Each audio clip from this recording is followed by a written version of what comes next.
Hey, this is Mike Lindsay from Vital MX, and today we're talking about what is likely the biggest news to hit our sport in past couple decades, at least when it really comes to the race series, the money in the sport, and what the championships are going to look like. Now, of course, a lot of people have already seen a lot of news and a lot of movement because of the upcoming World Supercross Championship being put on by the new SX Global promoters. But this has nothing to do with that. This is a completely separate thing. This is the all-new SuperMotocross Championship that is being put on by a combined force of Feld Entertainment and MX Sports.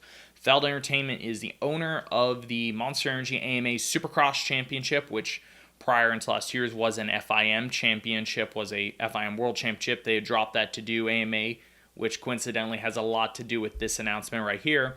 And then MX Sports, of course, is the group that puts on the National Series, the Lucas Oil AMA Pro Motocross Championship. These two series for years have sort of fought it out for supremacy here in the U.S., and over the past couple years, they've definitely learned how to work together more, and this is kind of the fruits of the labor, per se, is this combined championship being announced. So we're going to try to give you guys as much details as we can about what this looks like, because we already see people confused. If there's only one championship, where all this purse money is going, etc. So as we said before, we've had a separate Supercross and Motocross Championship. These guys have pitched their sponsorships, their TV packages separately. They have, even at times, almost ignored that the other exists when you talk about titles and different things like that. Like we said, the last couple years, they've started to work more closely together, and now they are doing this combined effort. What this will mean is you will still have an AMA Monster Energy Supercross Championship and an AMA Lucas Oil Pro Motocross Championship series separately. There might be some small changes to those series and how many races they are actually running, because after those two series are done, there is a new Super Motocross Championship being held after Outdoors. This is a combined sort of hybrid series. Maybe we don't have a lot of definition on the track yet, but think kind of like Monster Cup-ish, a little bit hybrid, a little bit of both, not as extreme and technical as Supercross, a little more wide open. This sounds like it will be a 2 to 3 round series this first year. And it is playoff system based, meaning your combined points from your Supercross series and your Pro Motocross series is what qualifies you to run the Super Motocross Championship. If you're top 22 and 250 points by the end of those two championships, you can race this playoff series. If you're top 22 in points in the 450 championship by the end of it, you can race this combined series at the end. So AMA Supercross will still have a 450 and 250 class, their own races, their own purse, their own title winners, etc. AMA Pro Motocross will still have 250, 450 class, their own series, their own purse, their own champion, and then there will be this final series for everybody to go head-to-head that's going to be marketed bigger purse, etc. We don't know the exact details of the purse and how it's going to be spread out. They have targeted a number of $10 million. We believe that might be situated just to the 3-round playoffs, but we've heard rumors that they will actually be increasing the purses in the 2 standard series as well. We will actually be interviewing Davey Coombs from MX Sports along with Dave Prater from Feld Entertainment just a couple hours after this video is going to go live, so we're going to try to get a little bit more information on what that looks like. All the OEMs are involved and have agreed to this because everybody, of course, we've talked about a lot of sport. There's a lot of races and a lot of riders already feel like we're getting to almost too many. So I know that most OEMs have pushed to only add 1 to 2 races total this series, so we expect when the Supercross and Outdoor series are announced to possibly see 1 race taken away from each schedule to kind of make up for this. So we think Outdoors is possibly going to go down to 11 rounds, and we think Supercross might be going down to 16 rounds from their prior 12 and 17 each respectively to add on with these races. So the positives of all this, of course, is we have 2 series that have priorly not worked together fantastically that are now hand in hand, pitching their sponsorship, their TV packages, their streaming packages, everything to try to help grow the exposure of the sport, get it in front of fans, and in a consistent package and message. We have a new championship being added at the end of the series, a 3rd championship to give out every year that has a lot more money involved, so these riders can make a lot more money for the risk and danger and work they put in. Now, of course, a lot of people are going to look at this and go, oh, they're only doing this because of World Supercross. I counter that point. World Supercross only exists because this is happening.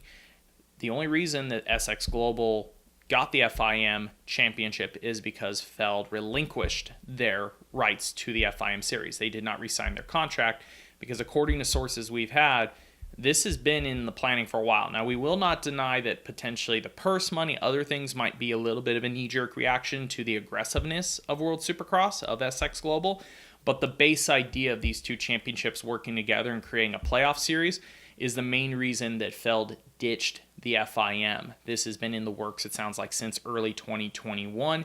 We've talked to two different OEM sources that were involved that basically said they've had discussions or rough planning ideas for this for that long. So before SX Global has ever announced, this was the rough idea. Now, like we said, the details, maybe the money amount, certain things like that, that may have been affected by World Supercross, because World Supercross is only a 3-round championship this year. It's potentially going to go to a 10 or 12 round and directly fight against MXGP and Pro Motocross next year based on the time of year it would run. So by this, definitely the US Series has taken a step to keep its talent here in a way by creating the playoff series and the way the points work to get to it. Yeah, if you're a Supercross only guy like Eli Tomac and you win, being that Eli Tomac will be Supercross only next year, same with Webb, if they win the championship or finish top 2, whatever, they would likely have enough series points that they could forego outdoors and still make the playoff championship. But for a lot of guys, it's going to put them in a position where, hey, it keeps guys racing both series. It keeps guys in AMA Pro Motocross because they're going to need the points to be able to race this playoff championship. It's going to, again, keep guys wanting to race because it sounds like the payoffs in this combined series are going to be so high, it's going to be worth all the work and effort to get into it in the first place.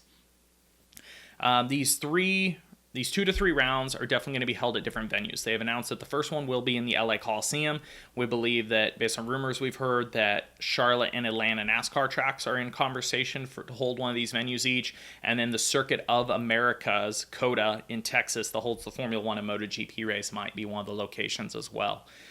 We don't expect the series to grow much more beyond this based on what the OEMs and the riders want to see. If the playoff championship is to grow in the future in rounds, it would take a reduction of both Supercross and Motocross rounds, we would think, to appease and make this happen. So we don't think the series will, after its initial announcement, whatever the total races end up being for the season, around 30 or 31, we don't think we'll ever see it get much bigger than that because we don't think pretty much anybody in the sport will stand for it. It would require some movement in events if we were to grow this playoff championship. For all those that are maybe worried about Motocross of Nations, as far as we're aware, this new combined series effort of Feld and MX Sports is in touch with Infront and the MXGP guys, and we believe they're still working on keeping it well in mind to have a gap in here that works for everybody, so Motocross of Nations is still a priority and a placeholder in our sport, so we still get to see, you know, our team in the U.S. and all the teams from around the world put their best riders in and continue to enjoy the legacy and history that is involved with that event. We would even argue there's a small rumor that we might see MXGP as a national do a combined event in the future. Maybe next year, maybe the year after, but we may see a combined MXGP Pro Motocross National here in the U.S. that pays points for both series. So it's really cool to see the 3 most major players in the game, Infront, MX Sports, and Feld, potentially playing ball with each other and not trying to step on each other's toes and do hopefully what's best for the sport and for the riders that are in it. We know that promoters always get a lot of backlash for being just money hungry. Don't get me wrong, it's a business. They need to make money, but I think some of the steps they're doing here is definitely positive for the sport, positive for the riders, and hopefully will turn out the best for everybody. So there's a lot to unpackage there. Click the link below if you want to read the PR that has a bunch of the comments from the teams and the series, the pretty much head of each series that's talking about the rough idea here. Again, it's just announced today. The schedules will be announced here upcoming, I think, in the next week or two. For each individual series next year, we'll put out their own schedules and we'll start to see more details on this series come out. And again, we're going to interview Davey Coombs from MX Sports, and we're going to interview Dave Prater from Feld Entertainment later today and ask them some more direct questions. If you see this video early enough, maybe throw it down in the comments section, a question you'd like to have asked. I'm going to try to put some of those together amongst my own questions for the interview if I get them on time. So thanks for watching. Thumbs up, like, subscribe. You got any questions about what I discussed here? Because there's, like I said, a decent amount to unpackage. Also, throw that in the comments section below. I will try to answer it as best as I can with the knowledge we have at the moment and hopefully what we learn more later today.